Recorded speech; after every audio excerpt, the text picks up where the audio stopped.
A renaturalización do cauce do río Tins e a súa integración medioambiental e urbanística ao seu paso pola serra.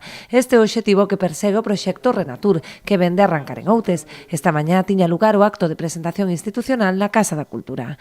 Temos moi claro que temos que apostar pola conservación dos valores ambientais do río Tins. En segundo lugar, porque creemos que debemos mellorar a integración do río coa malla urbana da Serra de Outes de cara a facelo justamente máis humano e máis agradable para a cidadanía.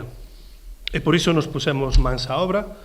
Creo que se formou un partenariado moi competitivo con equipos de alto nivel das 3 universidades de Galicia. Eu creo que é un fito moi importante. Xunto coa Fundación Montescola presentamos este proxecto e finalmente foi elixido xunto con outros 28, se non estou equivocado, a nivel español, o cal é un orgullo pois que finalmente fora seleccionado pola Fundación Biodiversidade.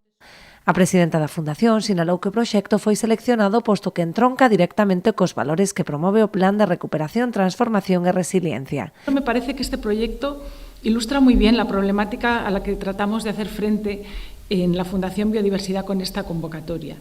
Y es que, claro, los ríos en todo el mundo están siendo afectados por la expansión urbana y esto tiene efectos en su funcionalidad social y ecológica. Estamos en un momento en el que, bueno, como parte de ese proceso de pérdida de biodiversidad que ya se mencionaba anteriormente, pues nos encontramos ante unos ríos en transformación. Renatur Outes está dotado con preto d'1 millón de euros que se investirán no desenvolvemento de actividades divulgativas e de sensibilización, así como accións concretas sobre o cauce do río, como a limpeza ou a retirada de especies invasoras.